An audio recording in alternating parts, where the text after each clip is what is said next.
Chom den den jambe yong la sha zo lo kange lo de dem ni den dra ni dra nam da rab sara ve nye den gen chi jin zi chre ni je tu gra le bam zen kanda se be chön re ma je men tum dong re che je ve Rosoy kola puje tarse yin la yu chu yong den song rodare che ro nyamo ni lo le je cha ro ron ze chen mare mesre dung nyu gu jinye chen ze ra de nam Dene tajin sa chu tar sun yin den lu zo ya se tu ko chu ra chu dan chu ni yin de da lu mu zen jang be yong la de zhe den che je chen ra wu zhe che da lu de mo man ba ra sra ne Ka dan den je zhong luo dou ba ye luo zhi po be nong wa zao du so lo nam da zu chen se ji sa ji den den zhen ba me ri ling ge ben ze xie rab ni de nong yue che gen sa ra tong shuan zhuo yue la ma sha ge yu lu Yamya shana doje jin re se sa ye nin bo de ba nam pra se nam ge nin bo shang ba yi gun do san ye we se jin je la ge sha sa ro re gam sa ben men ro re dam be se rem ni lam je lo bro che ma jong de xin gu je de bu de ze be yang zhen la ma je pra je la du la so de ne Samba Shongjup Chodo Tu Je Parambo Che Dan Cho Sum La Jab Sun Rowa Te Ni Jesu Chembe Gone Tambe Chu Sen Ro Nang So please begin by Bitte beginnt damit, Zuflucht zu den 3 Juwelen zu nehmen und den Bodhigeist hervorzubringen und hört bitte auf dieser Grundlage aufmerksam zu und nehmt euch die Erklärungen zu Herzen, die zu geben sind. Please listen attentively and take to heart the explanations that are to be given. Tene te yinde tang zo khatsang don tham ne me ki chin kap tala ne cham ru ko to se shu bi Tene nga zo cham sum ro wa sing gen de jer ta cham ron de de ba sam ma yin ba cho sum bi yuan den te da du yesu den nong tu ba chi go ge yo de ti shong ba yin na tene nga ran nam ba sang je ba cha ge yo de Während des letzten Wochenendkurses erklärte Khenpo Rinpoche die Praxis der Zufluchtnahme zu den 3 Juwelen, Buddha, Dharma und dem edlen Sangha. Nun geht es dabei nicht nur darum, das Zufluchtsgebet zu rezitieren. Es geht darum, das Zufluchtsgebet zu rezitieren, aber nicht bloß als Lippenbekenntnis, sondern auf der Grundlage des Erinnerns an die guten Qualitäten der 3 Juwelen, während man zu ihnen Zuflucht nimmt. Ihre Qualitäten sind der Grund, warum man zu ihnen Zuflucht nimmt. Wenn die Praxis der Zufluchtnahme auf diese Weise ausgeführt wird, dann ist es wirklich eine buddhistische Praxis.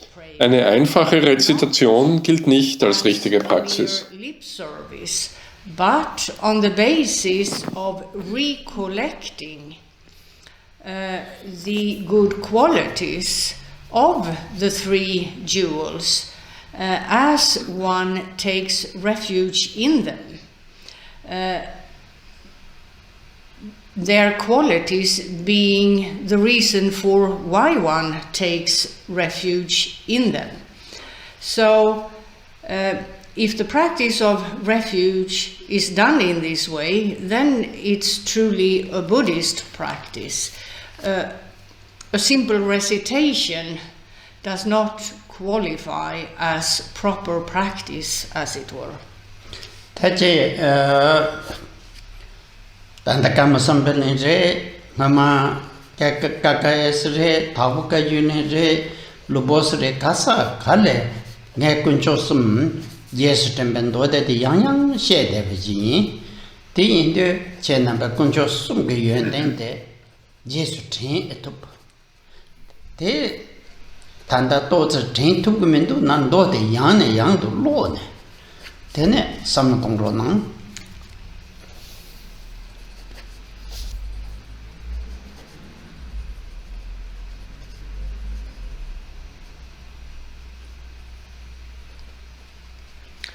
Now, während vieler Jahre in Bezug auf Karma-Sampeling hier in Wien und zuvor in einem anderen Zentrum mit dem Namen Kamakachi Sangha und auch in Dakpo-Kachi Ling in Frankreich und dem Kloster, das mit Dakpo-Kachi Ling verbunden ist, dem Kloster Kyndrol Ling und an anderen Orten hat Khenpo Rinpoche das Sutra, das die Erinnerung, das sich Vergegenwärtigen der guten Qualitäten der 3 Juwelen darlegt, viele Male gelehrt. Er rät euch allen, euch an diese Qualitäten zu erinnern, die im Zusammenhang mit einem oder mehrerer dieser Kurse gegeben wurden. Und wenn es zu diesem Zeitpunkt für einige Leute aus verschiedenen Gründen eben schwierig ist, diese Qualitäten im Geist zu haben, sich daran zu erinnern, dann, wenn diese Qualitäten nicht im Auge behalten werden, dann führt das eben zum Vergessen dessen, was gelehrt wurde. Und wenn das geschehen ist, dann geht bitte zurück zu einer Abschrift des Kurses, den ihr besucht habt, oder versucht euch daran zu erinnern, was Khenpo Rinpoche während dieser Kurse in Bezug auf diese Praxis des Erinnerns an die guten Qualitäten der 3 Juwelen als Teil der Zuflucht in die 3 Juwelen gelehrt hat.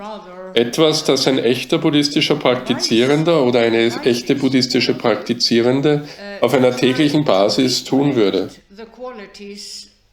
That have been explained to you in the context of you having attended one or more of those courses. Now, if this point in time, for some people, it's difficult to recollect those qualities because, for various reasons, as it were, not having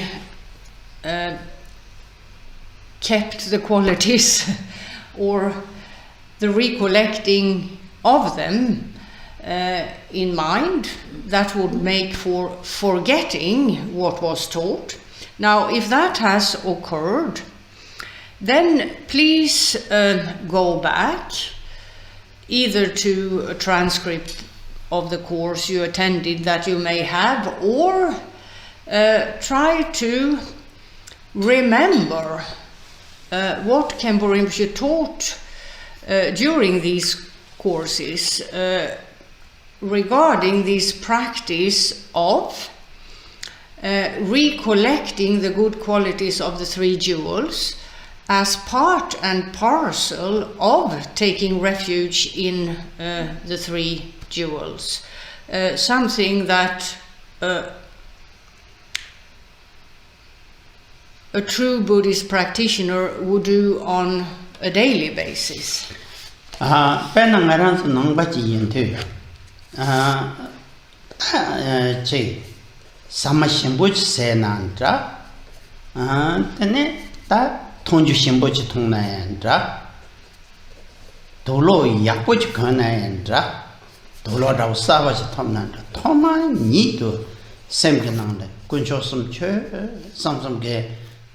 Kunchosum de Chepaya tu, Kunchosum de Yendende, Lenji Yes Chambananda. Tene, dear Kamro, Semble. Das folgende ist eine der Methoden, in Bezug auf die buddhistische Praxis, sich an die guten Qualitäten der 3 Juwelen häufig zu erinnern, sich diese Qualitäten zu vergegenwärtigen. Ob man ein schmackhaftes Essen isst, begleitet von vielleicht köstlichen Getränken, ob man sogar neue Kleidung oder dergleichen bekommen oder gekauft hat. Das Erste, was man als echter buddhistischer Praktizierender oder als Praktizierende tut, ist, das köstliche Essen mit den guten Getränken, die zum Essen passen, oder das neue Set von Kleidung, den 3 Juwelen zu Ehren ihrer guten Qualitäten zu opfern. Auf diese Weise sind wir in der Lage, auf dem Weg zur Erleuchtung Fortschritte zu machen, indem wir uns daran erinnern, dass die 3 Juwelen Qualitäten haben, mit denen sie uns diesen Weg zeigen können. Was auch immer man schätzt, wenn man dieses hat, das Erste, was als buddhistischer Praktizierender oder als Praktizierender im Geist auftauchen sollte, wäre in Bezug auf einen richtigen buddhistischen Praktizierenden, den 3 Juwelen, ein Opfer davon zu machen, zu Ehren ihrer Qualitäten. We are able to make some progress on the path to enlightenment by reminding ourselves about the fact that the fact that the 3 jewels have qualities by means of which they can show the path. So whatever that one appreciates when having that something, the first thing as a Buddhist practitioner that should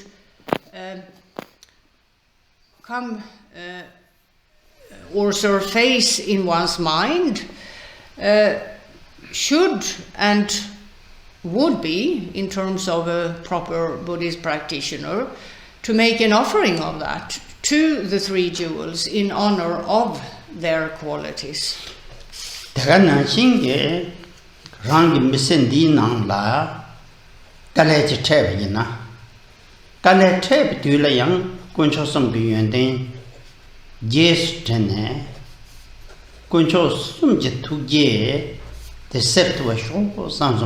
Then Tagana Shinge Nasa Takadre Chicken Jitra Karachona Kunchosum the Majevich Tanatsin Milam Dupochi Mene Jitra Chedi Kunchosum train to Sonayina Then one near Lord de Jason Rogi. Now, the point of doing this, der Sinn, das zu tun, ist das Erinnern an diese Qualitäten zu einem Teil der Art und Weise, wie man denkt, wie man handelt und so weiter zu machen. Denn wenn diese Praxis gut im Geist verankert ist, bedeutet es, dass der Geist ganz natürlich diesen Fokus einnimmt. In den Umständen der Wertschätzung von etwas oder in Umständen der Not und des Leidens. Wissend, dass durch Zuflucht in die 3 Juwelen die Not, das Leiden und dergleichen auf diese Weise gelindert werden kann, weil die 3 Juwelen die Qualitäten haben, durch die dies möglich ist. Wenn wir also zum Beispiel in Not sind, wenn wir von einer schweren Krankheit heimgesucht werden, einen Albtraum hatten, während wir schliefen, all diese Situationen der Not, wenn diese Situationen uns widerfahren, einem Praktizierenden oder einer Praktizierenden widerfahren, die diese Angewohnheit hat, sich an die guten Eigenschaften der 3 Juwelen zu erinnern und dann die 3 Juwelen inständig um Führung zu bitten und so weiter, dann wird das diesen Praktizierenden ganz natürlich geschehen, die es eben gewohnt sind, sich an die Qualitäten der 3 Juwelen zu erinnern. So when, for example, in distress, when struck down by a serious illness, having had a nightmare while sleeping, all these situations of distress, when those situations happen, if it's happening, or if any of those situations is happening to a practitioner who has this habit of recollecting the good qualities of the 3 jewels, and then supplicating the 3 jewels, asking for guidance and so on, that will happen quite naturally in the case of this kind of practitioner who is in the habit of doing this, of recollecting the qualities of the three jewels. Na ta tende gi lo chi yue na jig to dungal khar chuna yang koncho thuje chob gre ma to me chob mare te rikpe gon dum na yang dop tu gre long gon dum na yang dop tu gre. So Schutz vor Notsituationen und dergleichen wird also gewährt. Und wenn dies der Fall ist, dann ist das etwas, das sowohl durch die Beweisführung als auch durch die Zitate des Buddha und der buddhistischen Meister von früher in dieser Hinsicht deutlich gemacht werden kann. when this is the case, and this is something that can be made clear by way of both reasoning and by way of quoting words of the Buddha and many Buddhist masters of old in this regard. Te che tu ta tende ge chap sun jobe lo de nangba sanje pe ge nyamni yö do choge Kanske chapsu drove lote. te nangba sanje pa ge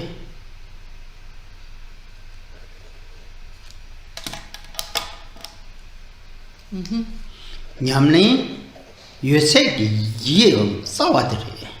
So this kind of Und practice, diese Art der Praxis Zuflucht zu nehmen, auf die gerade beschriebenen Weisen, ist die Grundlage für alle anderen buddhistischen Praktiken. Das ist also sozusagen die Grundlage des buddhistischen Pfades. the basis for all other Buddhist practices. So this is the foundation of the Buddhist path, as it were. Te che yon te ta nangba sanje pe ge lam ji nyamnin te ten che sam ge lam ji nyamnin nang la ndo tu gu Now, in terms of the Nun, in Bezug auf den buddhistischen Pfad gibt es verschiedene Teile davon. you have Hier finden wir eine Reihe von Kategorisierungen, von Einteilungen. Eine sehr bekannte Einteilung ist etwa in Bezug darauf, wie viele Teile des buddhistischen Pfades es gibt, die eben 3 Teile des Pfades festlegt. Und der erste ist der Abschnitt des Weges, der sich mit den Praktiken des Praktizierenden oder der Praktizierenden befasst, die sich auf der unteren Ebene befinden. Dazu gehört der Anfang des Pfades und ein Teil davon. the path. Gefolgt eben vom nächsten Teil oder Abschnitt dieses Pfades, der sich damit beschäftigt, wie eine Person von mittlerer Kapazität den buddhistischen Weg praktiziert. Und dann haben wir den dritten Teil oder Abschnitt, der sich damit beschäftigt, wie ein Praktizierender oder eine Praktizierende mit höherer Kapazität den Weg richtig praktiziert. Followed by the next part or segment of this path, concerned with practices or how a person of a middling capacity goes about practicing the Buddhist path. And then you have the third part or segment, which is concerned with how a practitioner with a higher capacity properly practices his path. te che yon te pa na che bu song re ngan zo che long dor che ne khari yin ba sho sam xin king kim ta mi lün de la le bög ge la che bu song ge do le jan le purusha se ge do dan da ra khar ko ge ya se na le ka che le na sha wa she tu kin che la ni pa yon kin che la So Es geht also um 3 Abschnitte des buddhistischen Pfades im Kontext von 3 Ebenen der Kapazität in Bezug auf das Ausmaß, in dem das Individuum in der Lage ist zu praktizieren. Das tibetische Wort, das als Individuum übersetzt wird, ist Kebu. Es ist ein Verweis auf eine Person, die in diesem Zusammenhang die Fähigkeit hat, in Bezug auf ihre Geisteshaltung zunächst zwischen richtig und falsch zu unterscheiden. Jemand, der daher versteht, was er tun muss, um den buddhistischen Weg richtig praktizieren zu können, und was aufgegeben werden muss, um Fortschritt zu machen, um den Prinzipien seines Weges, in diesem Fall des buddhistischen Weges, nicht zu widersprechen. Das Sanskrit-Wort Purusha wurde als Kebo in die tibetische Sprache übersetzt. Und das Sanskrit-Wort Purusha ist ein Verweis auf eine Person, die in der Lage ist, etwas zu erreichen. Es ist ein Hinweis darauf, dass man, zumindest als Mensch, in der Lage ist, Veränderungen vorzunehmen, Fortschritte zu machen und dergleichen. Man also die Fähigkeit hat, dies zu tun. Ob diese Kapazitäten richtig genutzt werden oder nicht, ist eine andere Frage. Der Hauptpunkt ist, dass ein Mensch diese Fähigkeit hat, Veränderungen in Bezug auf Worte, Gedanken und Taten vorzunehmen. Ob zum Besseren oder zum Schlechteren ist eine ganz andere Frage. Ein Individuum ist die Art von fühlendem Wesen, das diese Fähigkeit hat. In order to not contradict the principles of his path, in this case the Buddhist path. Now, the Sanskrit word Purusha was translated as Kebo in the Tibetan language. And the Sanskrit word Purusha is a reference to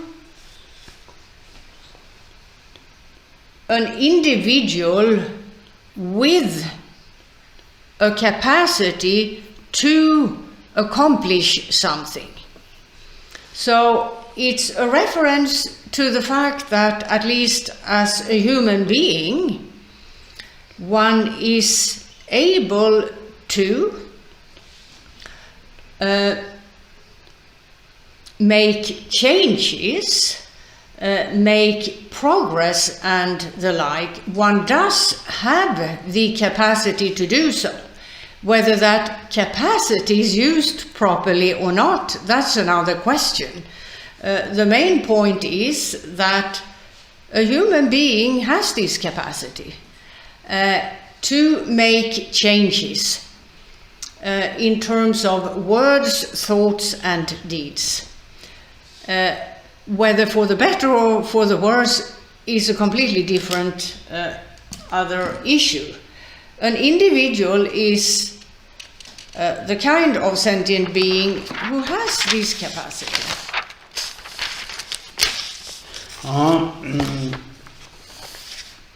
Adi kangala yora va? Ya puchegi da meta Koran soki. Detta ge shugro. Ta ti da ke nipate nganso mi tenjin la chasang yue de re. Penna dünrü tenjin rao chile chajana shotsam yue de re. So, as a human Als Mensch hat man diese Fähigkeit, alle Menschen haben diese Fähigkeit. Ein Tier hingegen hat diese Fähigkeit nicht im gleichen Ausmaß. Bis zu einem gewissen Grad, ja, aber nicht in dem Maße, in dem ein Mensch in der Lage ist, Handlungen zu setzen, durch die etwas erreicht wird. doesn't have that capacity to the same extent. To some extent, yes, but not to the extent that a human being is capable of enacting acts by way of which something is accomplished. Tatin nipate jebu sum ge lam ji nyamne nang chu thi yong da xin chu lo de thi ro de rang rang la ra le. De nang pe lam de chin chi lo gi nyam len che gi yo me rang la ra le ge ra ba. De sum mare. De le. Sum mare.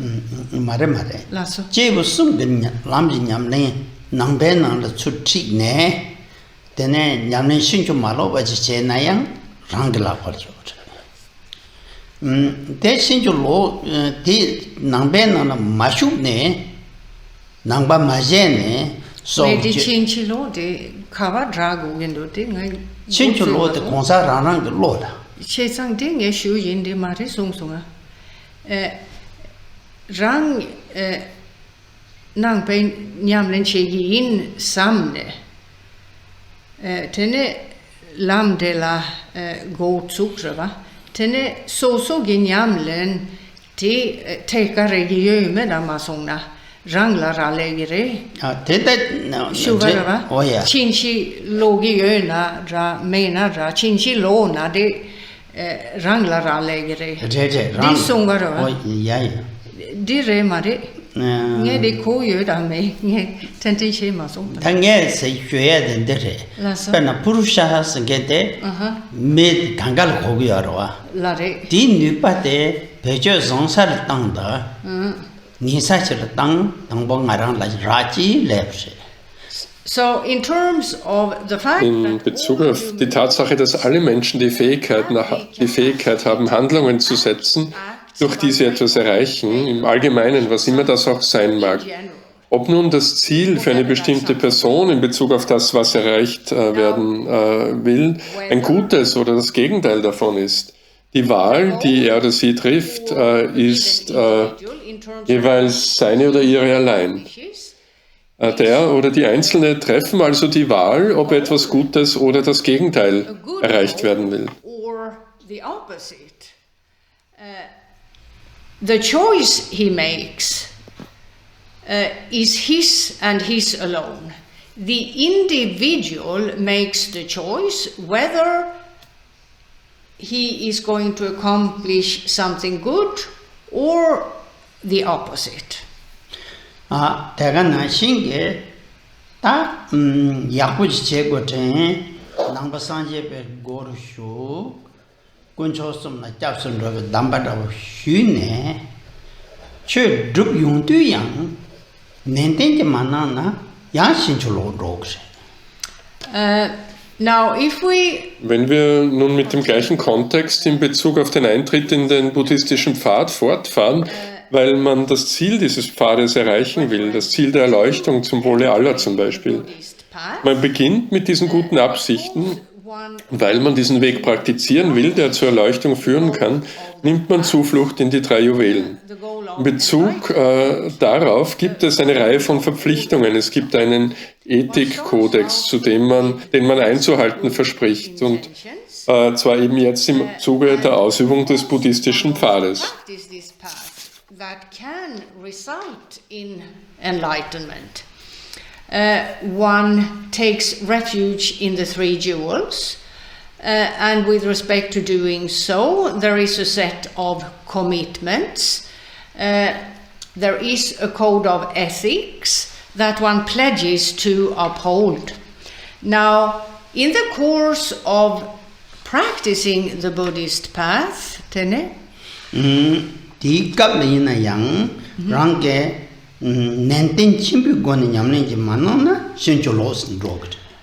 If one isn't Wenn man nicht aufpasst, wenn man sozusagen nicht wachsam ist, sozusagen in Bezug auf die eigene Geisteshaltung, sein Verhalten und so weiter, dann ist es möglich, dass man eine Wendung zum Schlechteren nehmen kann.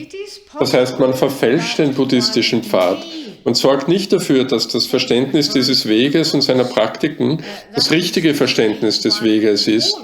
Und es kann passieren, dass man den Pfad auf eine Weise praktiziert, die dem Pfad widerspricht, ohne dass man das erkennt. That one's understanding of this path and its practices is the right understanding of this path and its practices and so on, and therefore one may come to sort of practice the path, but in ways which contradicts the path, without even realizing that.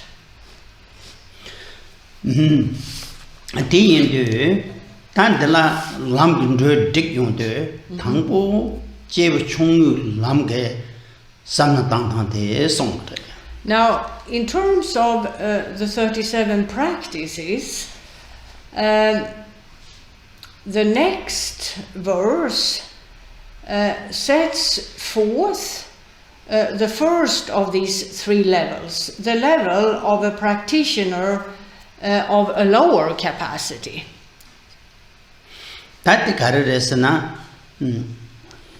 In Bezug auf die 37 Praktiken legt der nächste Vers die erste dieser 3 Ebenen dar, das Niveau eines Praktizierenden von einer niederen Kapazität.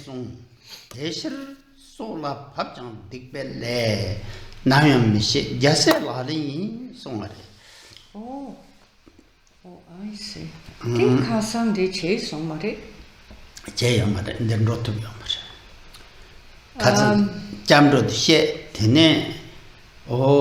내 첨부소를 로야당 대해봐. 텔라당. Lari. 어떻게 두셔 가서. Där gepara. 예바르바. So 예바드 잠도 말해. 어제데 예바르. 예바르. We've come to verse. Wir beginnen heute mit dem Vers Nummer 8, der wie folgt lautet. Buddha sagte, das Ergebnis böser Taten ist das Leiden der niedrigeren Bereiche, so schwer zu ertragen. Daher keine böse Handlung zu begehen, auch auf Kosten seines Lebens, ist die Praxis eines Bodhisattva.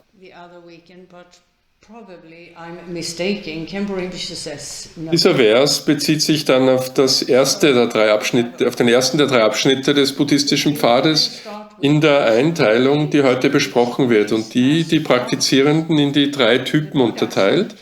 Der Praktizierenden der niederen Kapazität oder geringeren Kapazität, der mittleren und der höheren Kapazität. Therefore, to not commit evil acts, even at the cost of your life, is the practice of a bodhisattva.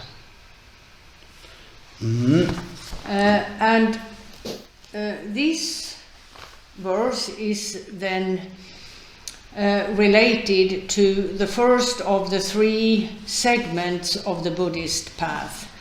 In the categorization spoken of today, which divides the practitioner into 3 types. The practitioner of a lower capacity, the one of a middling capacity, and the one of a higher capacity. This song you do that can go the water of the way. Yin Tang quarter of the Naran so gay, Nison Sumge, Dungal Kare, then Dodon Dingus on Song Shawl, some Yang Tang. Then locked to Nganso sangures. Some gogio.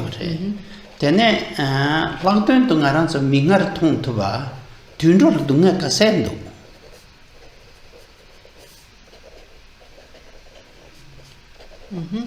Penna Tundro Tento, Cesar Tindo de Cassette Dungaldo. Tennis spray chili.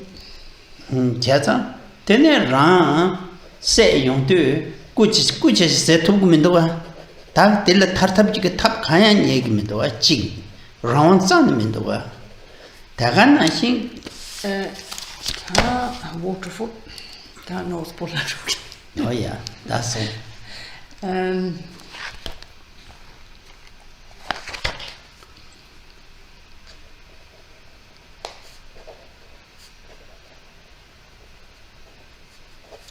Just a second, I think this pen is at the end.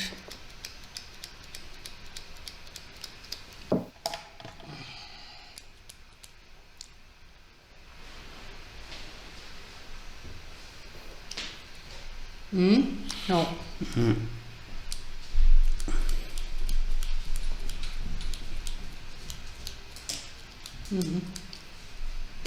thanks. Thanks. Lasso. Tegana Shinge, Tesan, Panayajan Rosa Watang, Company Chamberton or 16 under Hakugudua, Shinkatan to kilometer, Zugudua, Sayin andra, Druyan andra. Saul Yebek, Mutsona, Satin the Yatan. Satin the Tens of Shugutala, Duri. Nambat so much damn Kangase go good. That then some buttons all around, then to some year. So here Hier spricht der Autor Togme Zangpo von bösen Taten, die zum Leiden in den niederen Bereichen führen, die sehr schwer zu ertragen sind. Der Tatsache, dass man, wenn man dies erkennt, alles tun sollte, um niemals böse Taten zu verüben, auch nicht auf Kosten des eigenen Lebens. Nun gibt es die Erwähnung der sogenannten 3 niederen Bereiche und der verschiedenen Arten von Leiden, die man in diesen Existenzen findet, die von Buddha Shakyamuni selbst ausführlich beschrieben werden, wie in einer Reihe von Sutras aufgezeichnet wurde und wie von vielen buddhistischen Meistern alter Zeiten beschrieben und in den Kommentaren zu den Sutras festgehalten ist, die diese Meister verfasst haben. Man sollte sich über diese Details informieren, man sollte diese heiligen Schriften studieren, um ein Verständnis für die Art und Weise des Leidens zu haben, das in den 3 niederen Existenzen erlebt wird. In Bezug auf diese 3 niederen Existenzen sind unsere Wahrnehmungen als Mensch beschränkt. Für uns selbst zu sehen, was in diesen Existenzen geschieht, eben mit Ausnahme der 3. der 3 niederen Existenzen, der des Tierbereiches. Wir können selbst sehen, was mit denen passiert, die in dieser Art von Existenz als Tier wiedergeboren wurden, ob als winziges Insekt oder als großes Tier. Wenn wir darüber nachdenken, dass Menschen Tiere domestiziert haben, Tiere jagen, um ihr Fleisch zu essen, es gibt sogenannte, was heute sehr häufig ist, Fleischfarmen, wo die Landwirte nicht in landwirtschaftlicher Tätigkeit oder Praktiken tätig sind. Und den Betrieb geht es um Rinder, ob es sich nun um Kühe, Schafe oder was auch immer handelt, die aufgezogen werden, um geschlachtet und ihr Fleisch verkauft zu werden. Wenn diese Tiere in einen Schlachthof gebracht werden, und wir alle kennen das Leid, das im Zusammenhang mit der Schlachtung da erfahren wird, da gibt es heute keine Geheimnisse dabei. Es ist gut dokumentiert, in welchem Ausmaß diese Tiere leiden. In der Situation, also im Schlachthof, hat das Tier keine Wahl, wenn es darum geht, seiner eigenen Schlachtung zu entgehen. Es kann das Wort Bitte nicht aussprechen. Es kann die Leute, die im Schlachthof arbeiten, nicht bitten, ihm das Leben zu schenken. Es kann nichts tun. Es ist einfach dem Gemetzel unterworfen. Ende der Geschichte. Dann haben wir heute landwirtschaftliche Praktiken, wo wir sehr große Bauernhöfe haben, Quadratkilometer für Quadratkilometer, wo zu Beginn jeder Jahreszeit die Erde von großen Maschinen gepflügt wird, was den Effekt hat, dass die Erde umgedreht wird und da werden Würmer und andere Insekten, die in der Erde leben, während die Erde umgedreht wird, sind sie dann nicht mehr in ihrem Lebensraum, können nicht in ihrem Lebensraum, ihrem Zuhause bleiben, das in der Erde ist. Die Erde wird umgedreht, ihre Welt wird gleichsam auf den Kopf gestellt und sie sterben daran. Dann werden die Samen der Ernte gesät. Die Ernte reift dann und dabei wird der Bauer, um seine zukünftige Ernte zu schützen, Pestizide sprühen, Quadratkilometer um Quadratkilometer. An diesem Punkt, sagt Kiki, hat sie noch nie eine Schätzung gesehen, um wie viele Insekten auf diese Weise geschlachtet werden, indem man sie vergiftet. Man würde jedoch denken, dass es auf großen Farmen zumindest Hunderttausende, wenn nicht Millionen sind.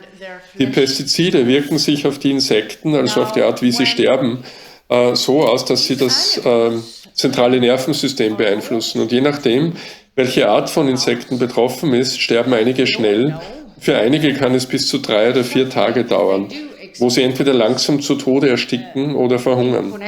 Das ist also ein weiteres Beispiel dafür, wie ein Tier nicht in der Lage ist, sein eigenes Leben in irgendeiner Weise, das heißt im Kontext eines Schlachthofs, im Kontext der heutigen landwirtschaftlichen Praktiken und so weiter und so fort, zu schützen. To which these animals suffer.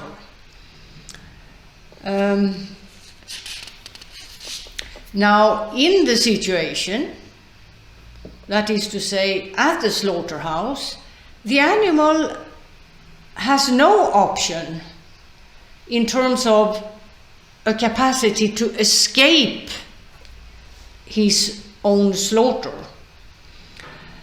He can't pronounce the word please, he can't plead with the people who work at the slaughterhouse, asking them to spare his life. He can't do anything.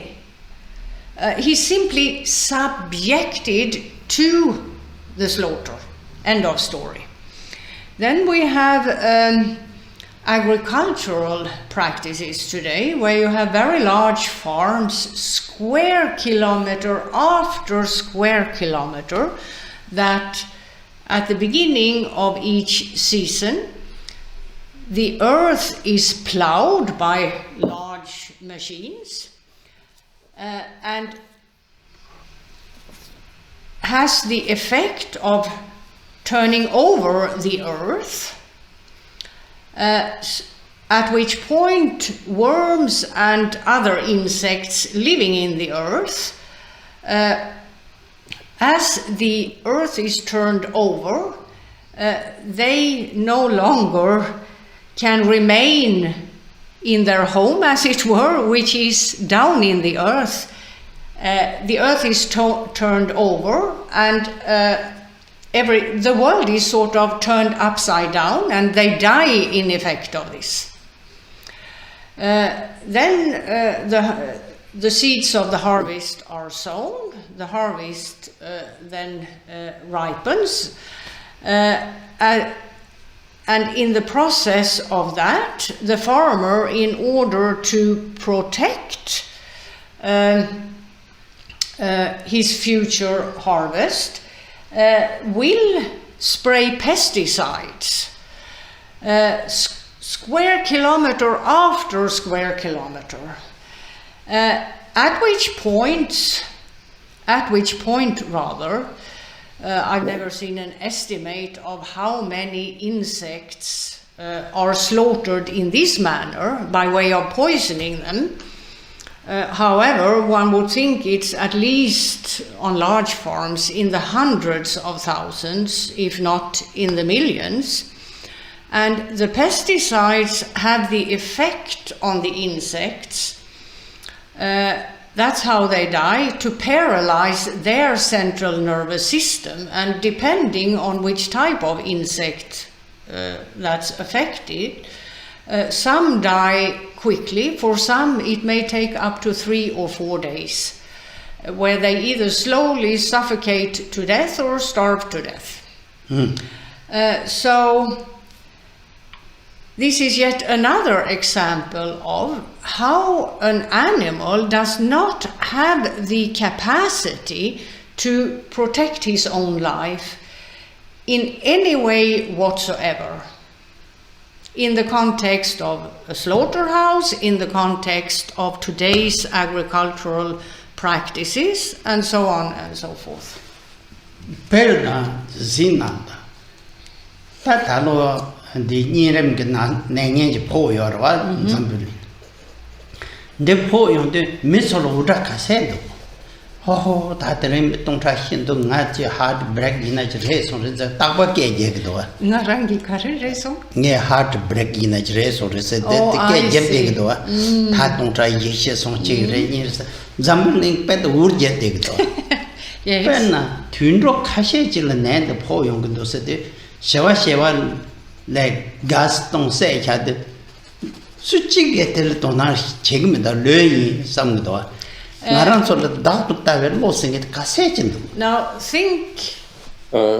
Denkt an Folgendes in Bezug darauf, wie egoistisch Menschen sind. Bringt das, was gerade kurz beschrieben wurde, in Zusammenhang mit der heutigen Pandemie, die in erster Linie den Menschen betrifft. Jeden Tag in jeder Zeitung seit nun fast schon einem Jahr gibt es Berichte darüber, in diesem und in jenem Land sind heute 4000 Menschen gestorben. Und die Menschen sagen, uns bricht das Herz angesichts des Verlusts von Menschenleben und so weiter und so fort. Wir sind es jetzt sehr gewöhnt, dies jeden Tag zu hören. Und natürlich, ja, es ist herzzerreißend. Aber denkt einer dieser Menschen, die sich heute täglich um das Wohlergehen und den Schutz des menschlichen Lebens kümmern, darüber nach, wie herzzerreißend es für die Tiere im Schlachthof ist? Oder wie herzzerreißend es für die Hunderttausenden von Insekten ist, die auf großen landwirtschaftlichen Betrieben vergiftet werden, wenn Pestizide auf sie gesprüht werden. Und manchmal sterben sie einen sehr schmerzhaften Tod über Tage hinweg. Ich bin mir nicht ganz sicher, ob ich jemals von einem Bericht oder einem Menschen gehört habe, der so betroffen ist, weil die Tomate, die ich auf meinem Frühstückssandwich habe, so angebaut wurde, dass wahrscheinlich ein paar hundert Insekten starben, zu Tode gesprüht wurden, damit ich diese Tomate auf meinem Frühstückssandwich haben kann. Also, or how heartbreaking it is for the hundreds of thousands of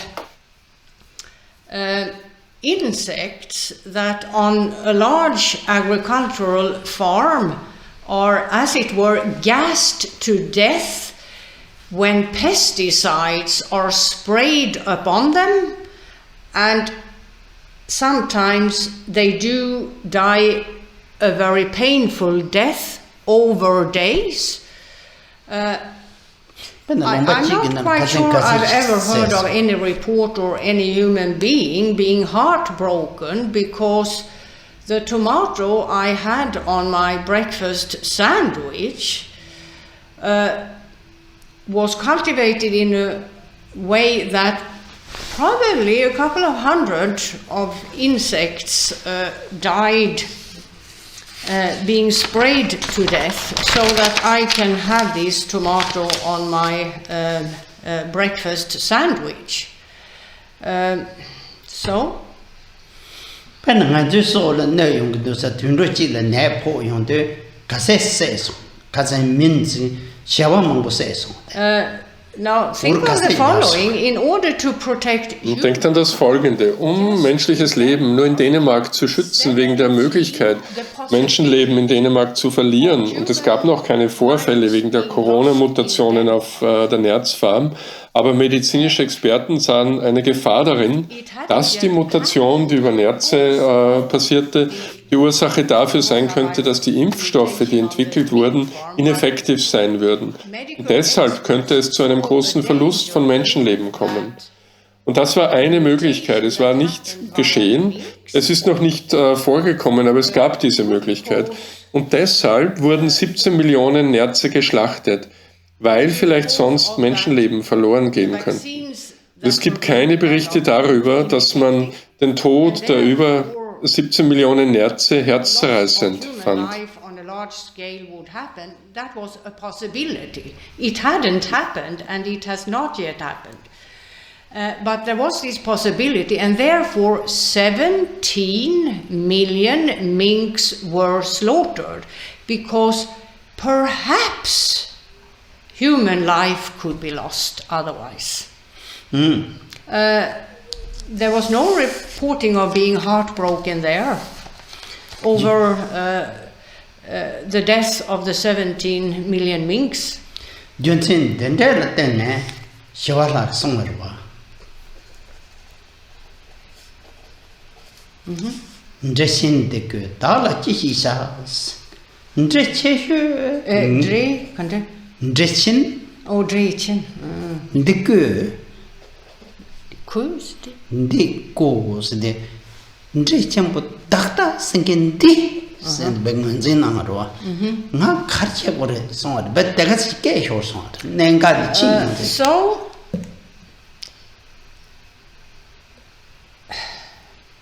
Buddha Shakyamuni und buddhistische Meister von früher haben so etwas verstanden, was gerade beschrieben wurde. Für sie wäre das Abschlachten von zum Beispiel 17 Millionen Nerzen völlig herzzerreißend gewesen, nur weil es möglich wäre, dass Menschenleben sonst verloren gingen. Also nur um auf der sicheren Seite zu sein, alle zu töten.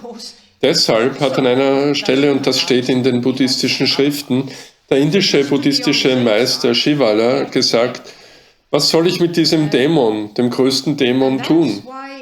Worauf bezog er sich?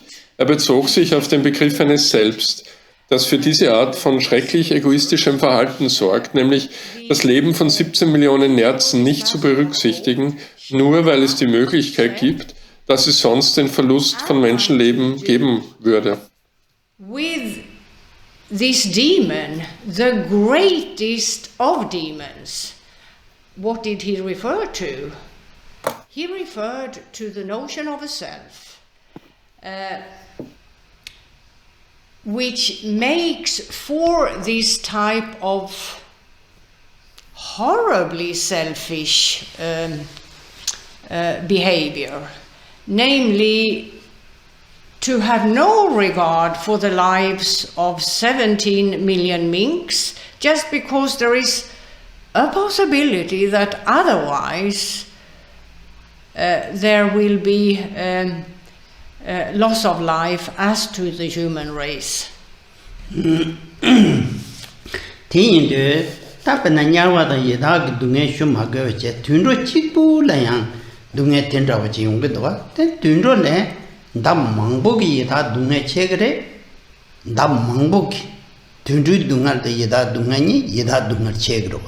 Yeah, then you have Dann haben wir the other two. die anderen beiden der drei unteren Bereiche. Der nächste darunter ist das Land der Pretas, in dem das Leiden viel größer ist als im Tierebereich. Und der nächste darunter ist eine Reihe von verschiedenen sogenannten höllischen Existenzen, wo das Leiden noch größer ist. And the one below that is a number of different so-called hellish existences where suffering is even greater.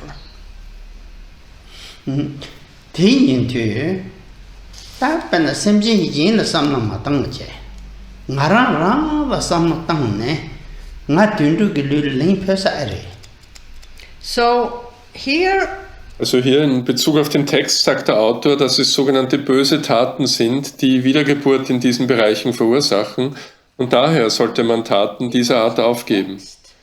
Um wirklich auf den Punkt zu kommen, muss man sich fragen, wenn man zum Beispiel die im Tierbereich beschriebenen Situationen in Betracht zieht, denn das ist etwas, das man für sich selbst sehen kann, und daher kann es einen gewissen Einfluss haben, wenn man über solche Situationen nachdenkt. In Bezug auf eine Person, die sich verbessern will und anderen nicht Leid zufügen will, wie die verschiedenen Arten von Leiden, die gerade beschrieben wurden. Nachdem wir also verstanden haben, dass böse Taten eine Wiedergeburt in einer dieser drei niederen Existenzen verursachen würden, ich würde also unter diesen Umständen gefangen sein, und stelle ich mir die Frage, wie würde ich mich in dieser Situation fühlen? Wie würde mein Leben sein als Tier unter den gerade beschriebenen Umständen? Und dann frage ich mich, wäre ich in der Lage, diese Art von Leid zu ertragen? Die Sache ist, dort gibt es keine Wahl, wie wir bei den Tieren gesehen haben. Sie sind nur diesem Leid ausgesetzt, um das es geht. Man muss sich wirklich damit auseinandersetzen und sich fragen, wäre ich in der Lage, damit umzugehen? Will ich das? And having understood that evil deeds would be what causes my rebirth in any of these three lower existences, I would be trapped myself in those circumstances. So ask yourself the question, how would I feel in that situation? What would my life be like, an animal in any of the circumstances just described? And then ask yourself, would I be able to endure that kind of suffering? Thing is, there is no choice, as we saw on the part of the animals. They are just subjected to the suffering in question. So one really has to get to grips with this and ask oneself, would I be able to handle this? Is this what I want?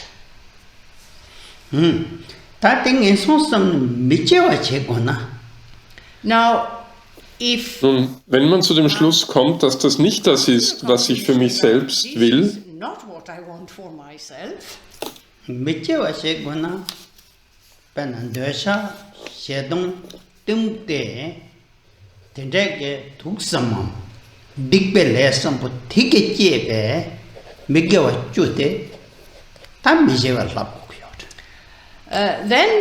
wenn man um jeden Preis diese Art der Wiedergeburt vermeiden will, dann muss man Folgendes bedenken.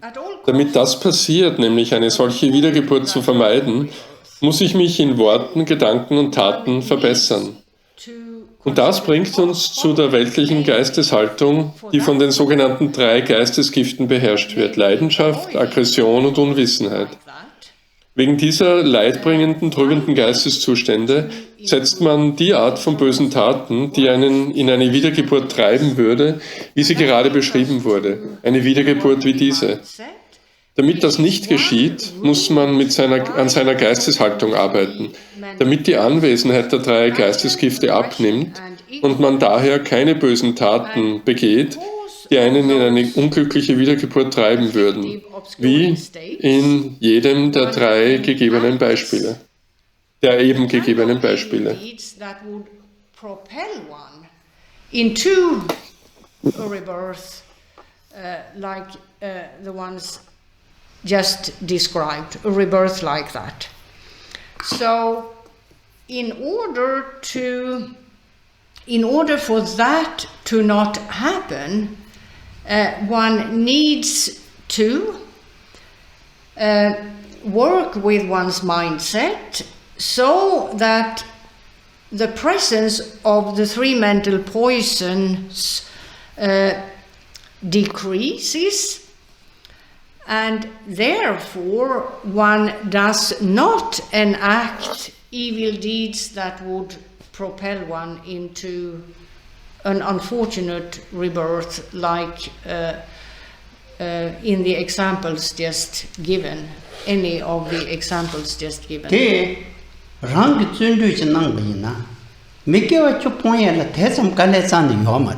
Now, wie gesagt, eine Person hat die Fähigkeit zur Veränderung.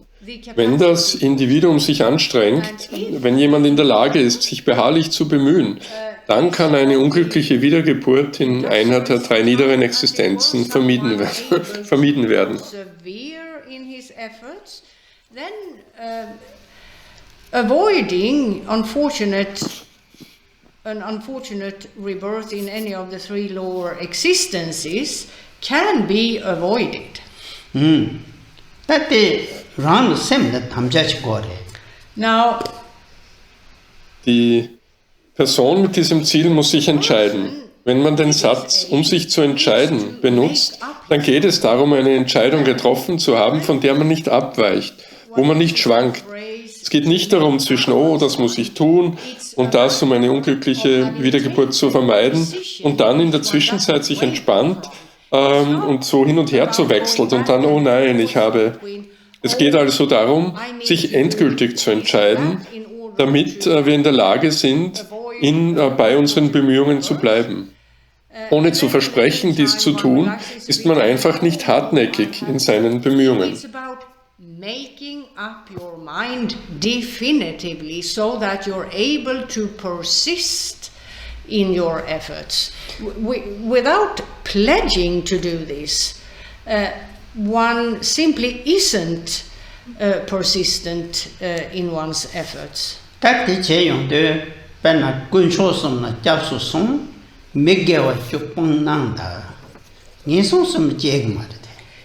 A person Eine Person, die richtig zu den 3 Juwelen Zuflucht nimmt, eine Perspektive, das zu tun, wurde früher beschrieben.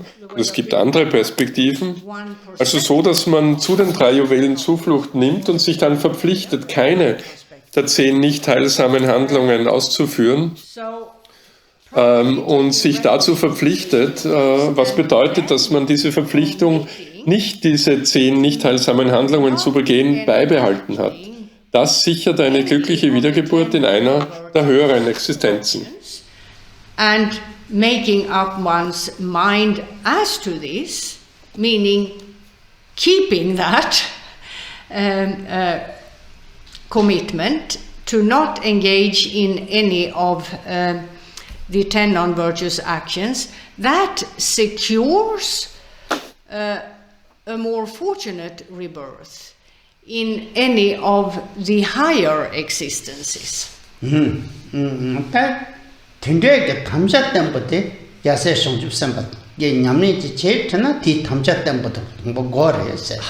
that pledge has Und dieses Versprechen muss jedoch fest sein. Es darf sich nicht ändern. Es darf keine Versäumnisse bei den eigenen Bemühungen geben. In terms of one's efforts. Ja,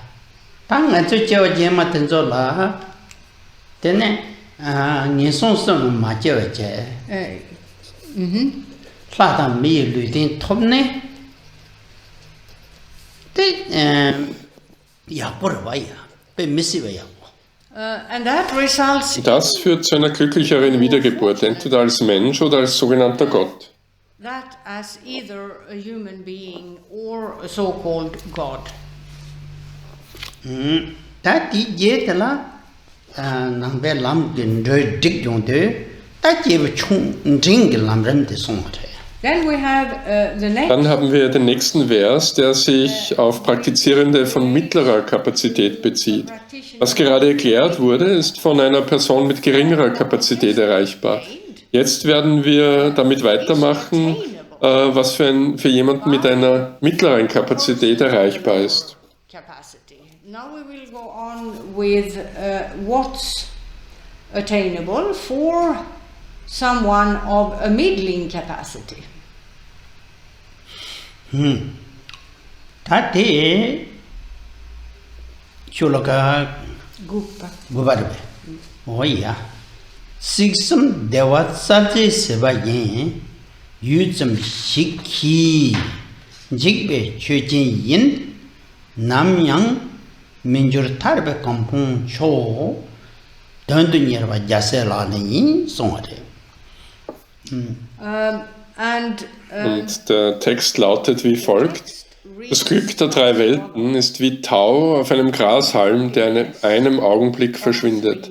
Streben nach dem höchsten Zustand, Befreiung, die sich nie ändert, ist die Praxis eines Bodhisattva.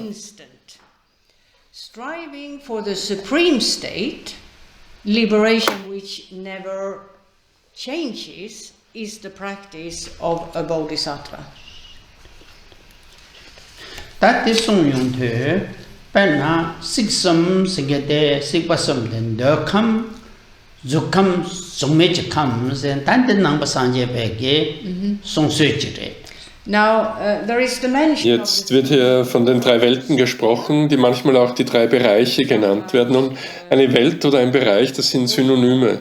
In diesem Zusammenhang sind die drei Welten nun eine Referenz für die Hauptabschnitte eines sogenannten unreinen Weltsystems. Unrein, indem wir ein weltliches Weltsystem betrachten, nicht eines der Erleuchtung.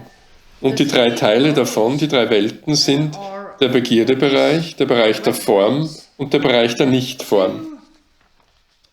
the major segments of a so-called impure world system. Impure in that we're looking at a worldly world system, not one of enlightenment, as it were. And the three segments of it are the desire realm, the realm of form, and the realm of no form. So these are the three worlds: the desire realm, the realm of form, and the realm of no form. Dan dokam nang la pena ta la mi ta la sopa dokam gne thila ten debe yuen den ji la ten nga zo de de gyorwa. Now, Es beginnt mit dem Begierdebereich, dem unteren der drei. Er hat weitere Unterteilungen und wird sowohl von Menschen als auch von sogenannten Göttern bewohnt. Die treibende Kraft in Bezug auf die Geisteshaltung derer, die den Begierdebereich bewohnen, ist die des Begehrens. Dies ist das vorherrschende Merkmal der Geisteshaltung derer, die den Begierdebereich bewohnen, und daher der Name. and the driving force, or rather, in terms of the mindset of those who inhabit the desire realm, is that of desire. This is the predominant characteristic of the mindset of those who inhabit the desire realm, hence the name. Tin de ngan so dewa rakpa chi lambik lo re de. And in terms Und in Bezug auf die Objekte der Begierde und die Eigenschaften des Begehrens in diesem Bereich, wenn man das Begehren im Kontext aller drei Welten betrachtet, ist das Ausmaß des Begehrens gröber, ausgeprägter im Begierdebereich, also im Bereich der Form oder im Bereich der Nichtform. in the context of all three worlds, the character or level or extent of desire is more coarse, more pronounced in the desire realm than in the realm of form or the realm of no form. 내가 난신게 수감당 중매 된조 있나 대화 락바들 미기요 말에 난 띵은생 신내게 띵은생 지라 미네 신내지 띵은생의 중외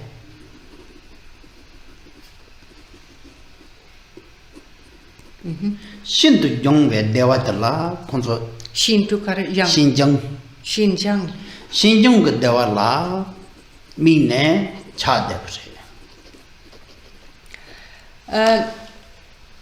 Und Begehren im Kontext des Begierdebereichs nimmt Objekte an oder bezieht sich auf Objekte der Begierde, äußere und innere, aber vor allem äußere Objekte. Daher wird die Geisteshaltung des Begehrens im Begierdebereich eine sehr grobe Art von Begehren sein, eine sehr ausgeprägte Art, als eine sehr ausgeprägte Art des Begehrens kategorisiert. Es gibt aber auch Begierde im Kontext der Geisteshaltung in den beiden höheren Welten, dem Bereich der Form und dem Bereich der Nichtform. Allerdings ist hier das Objekt der Begierde ein inneres, nämlich verschiedene Zustände des Wohlbefindens, die aus einer fokussierten Geisteshaltung, einer meditativen Geisteshaltung resultieren.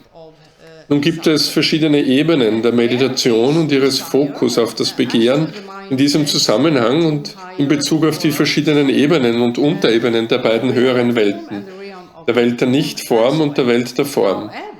Die Art des meditativen Zustands auf verschiedenen Ebenen ist ein Zustand großer Ruhe, in dem geistige Störungen zur Ruhe gebracht oder befriedet werden, als Folge eines einseitigen Fokus auf ein Objekt der Meditation.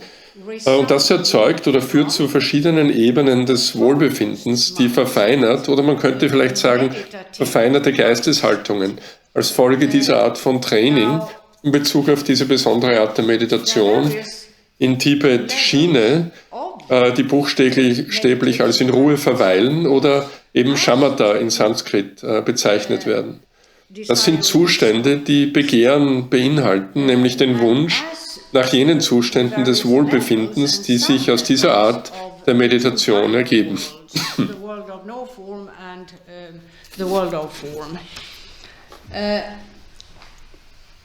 The type of meditative state at various levels is a state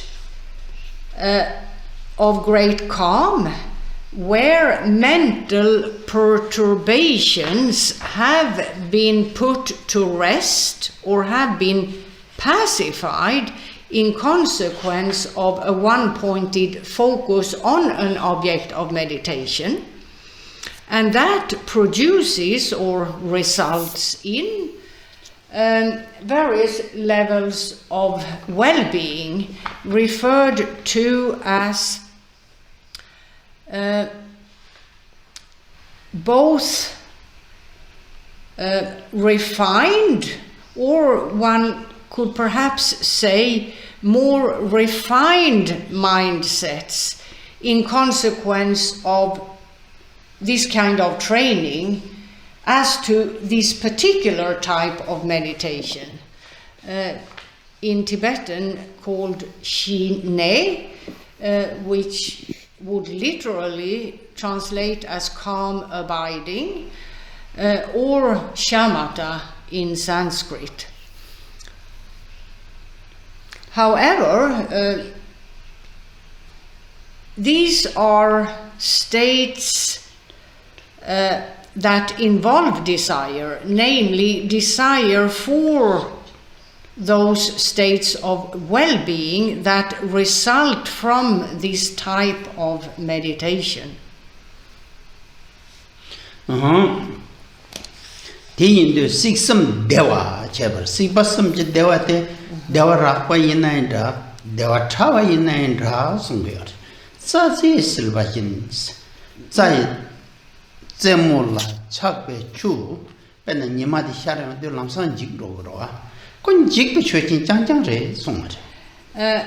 the author points out, der Autor weist ja darauf hin, dass das Glück oder das wahrgenommene Glück derer, die diese drei Welten bewohnen, wie Tau auf einem Grashalm ist und in einem Augenblick verschwindet. Wir alle wissen, dass Tautropfen in einem Moment verschwinden, sobald die Sonne am Morgen aufgegangen ist. Ob wir also eine grobe Art von Begehren oder eine subtilere Art von Begehren betrachten, macht keinen Unterschied. Das Glück oder das wahrgenommene Glück in Verbindung mit diesen verschiedenen Zuständen des Begehrens, grob oder subtil, sind Veränderungen unterworfen und verschwinden tatsächlich in einem Augenblick, je nach unserer Perspektive natürlich.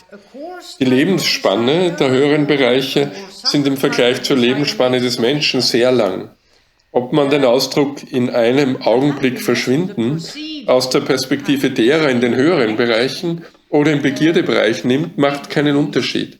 Wenn man alles in die Perspektive stellt, seit jeher Wiedergeburt angenommen zu haben, dann ist ein Leben als Mensch oder ein Leben im Bereich der Nichtform oder im Bereich der Form ist seine Dauer mit der eines Augenblicks vergleichbar.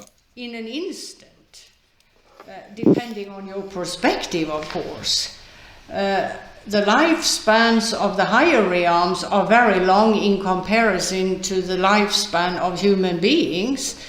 However, whether you take the phrase vanishing in an instant from the perspective of those in the higher realms or in the lower realms, in the desire realm, makes no difference. If you put all of it in the perspective of having taken rebirths since time immemorial, then a lifetime as a human being or a lifetime in the realm of no form or in the realm of form, its duration is comparable to that of an instant.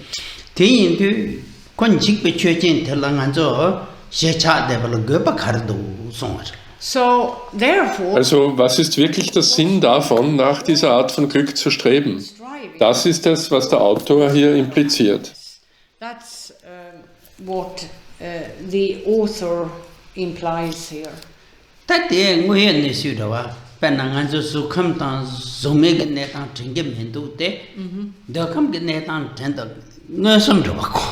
Now, nun sind unsere Wahrnehmungen als Menschen begrenzt und wir sind uns weder der Länge der Lebensspannen noch der Umstände derer im Bereich der Form oder im Bereich der Nichtform bewusst. Aber wir kennen sehr gut unseren eigenen Bereich, den Begierdebereich, zumindest den Abschnitt davon, der von uns Menschen bewohnt wird. We know very well our own realm, the desire realm, at least the segment of it inhabited by human beings. And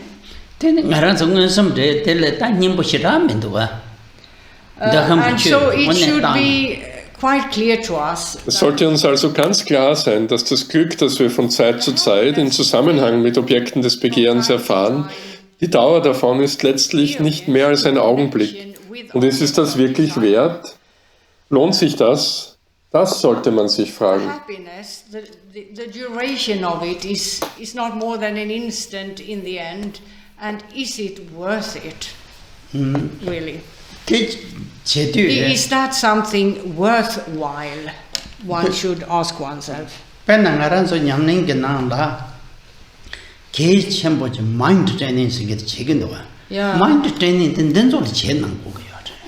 And so Und hier ist, wie bereits mehrfach erwähnt, ein Zyklus von Lehren, der als Geistestraining bezeichnet wird und Hunderte und Aberhunderte verschiedener Methoden beinhaltet.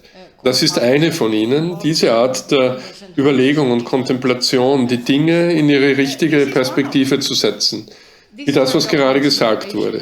Ist die Freude, die ich für eine Weile erlebt habe, weil ich ein Objekt der Begierde besitze, zahlt sich das aus? Ist es das wirklich wert? Und so weiter. Is the pleasure I experience for a while because of possessing an object of desire, is it really worthwhile? And so on. 어디인데 코르와레 탈 셈베 사미게 대와ten 남양 줄그 말해 송데. On the other hand, auf der anderen Seite die Befreiung jenseits der Welt, die sich nicht ändern kann.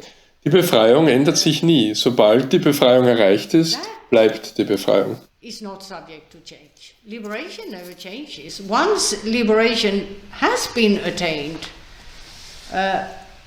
liberation remains as it were. 대인도 자세 성주 선반남지 타르바 돈도 예르그레마도 콜베덴데 돈도 예르기 말해 송. And that's why Und deshalb streben Bodhisattvas nach dem höchsten Zustand, dem der Befreiung. Denn für sie ist ganz klar, dass sich alles andere sozusagen nicht lohnen würde. anything else wouldn't be worthwhile, as it were. pen kache gongsola pen korwa tatap chi pusam ta na ni thebe lo marbe sansomje songken tende ndo de tende ram mare che pusam lam gram ba chi geten de chi rogo yo. Meaning de pen thongbo korwa tande lo jingale mena nge semji yin korwa tatap khande chebo. There are people who Es gibt Leute, die hier sagen würden, warum sollte ich nach Befreiung streben? Das ist das Ziel im Theravada-Buddhismus. Es ist ein niedrigerer Zustand. Es ist nicht Buddha, der erleuchtete Zustand. Nun, wie kann ich das ausdrücken? Das ganze Thema wird in einen Kontext gestellt, in den es nicht hingehört. Wir haben die 3 Abschnitte des Pfades, niedrige, mittlere und höhere Kapazität. Man muss herausfinden, wo man sich gerade befindet und die Methoden der Ebene übernehmen, zu der man gehört. Alle Praktizierenden müssen durch alle Ebenen gehen. Wir können nicht von 0 auf Stufe 3 springen und einfach die beiden vorherigen überspringen. So funktioniert das nicht. Wenn wir zum Beispiel Arzt oder Ärztin werden wollen, können wir die Grundausbildung nicht überspringen und an der Universität anfangen. Wir können damit nicht umgehen. Wir würden nie Arzt oder Ärztin werden, wenn wir das täten. Und hier ist es das Gleiche. Es ist das gleiche Prinzip. Alle buddhistischen Praktizierenden müssen den Sinn sehen, über jede Art von weltlicher Existenz hinauszugehen und Befreiung zu erlangen. Und dann von dort aus weitermachen. Any practitioner needs to go through all levels. You can't jump from 0 to level 3 and just skip out the 2 previous. It doesn't work that way. Pena Dr. Chikchegona tene logda chirtang madrona. For example, if you want to become a doctor, you can't skip basic education and start out at university. You can't handle that. So you would never become a doctor if you did that. It's the same here. It's the same principle. A Buddhist practitioner, any Buddhist practitioner, needs to see the point in going beyond any kind of worldly existence and attain liberation. And then go on from there. That may not necessarily mean Dangpo di tarpa togore tene yang pa satop sempa sugi sachola sopala pogore sungi ore tam di semgi drotang drotang tangi chare betanda. 코로나데 dunga imbachi ha mago na tene zani yung marwa. You see, the point with this, der Punkt, ob man danach strebt, Befreiung zu erlangen oder nicht, ob man von Anfang an danach strebt, Buddha den erleuchteten Zustand zu erlangen oder nicht, das ist nicht wirklich der Punkt hier. Der Punkt ist, dass selbst wenn wir eine Person sind, die von der Überzeugung des Mahayana-Buddhismus ist, wo das Endziel das von Buddha, dem erleuchteten Zustand ist, müssen wir Leiden in jeder weltlichen Existenz verstehen, die Gründe für den Wunsch, über die Welt hinauszugehen, im Kontext des Teils des Weges zur Erleuchtung, der sowohl das Ziel der Befreiung als auch im Kontext eines Weges ist, in dem das Endziel Buddha ist. In Bezug auf Wissen, auf Kontemplation und dergleichen, man kann nicht einfach die Sichtweisen überspringen, die mit dem Weg zur Befreiung verbunden sind, weil diese Lehren und diese Standpunkte uns sehr deutlich machen, warum wir überhaupt den buddhistischen Weg praktizieren wollen, unabhängig davon, was unser endgültiges Ziel ist. Man kann nicht einfach die Grundausbildung überspringen und an der Universität mit einem Medizinstudium beginnen. Das ist das gleiche Prinzip. Knowledge-wise, contemplation-wise and the like, you can't just skip the viewpoints associated with the path to liberation, because those teachings and those viewpoints make very clear to you why you at all want to practice the Buddhist path, irregardless of what your final goal is. You can't just skip basic education and go start out at university in your medical studies. It's the same principle, as it were. Lasso. Sunam Deye, Tamje Zagbani, Tamne Yebe, Janam Pamjet, Jega Naje, Balap Shubai, Sigbe, Solen Rowai, Rowa.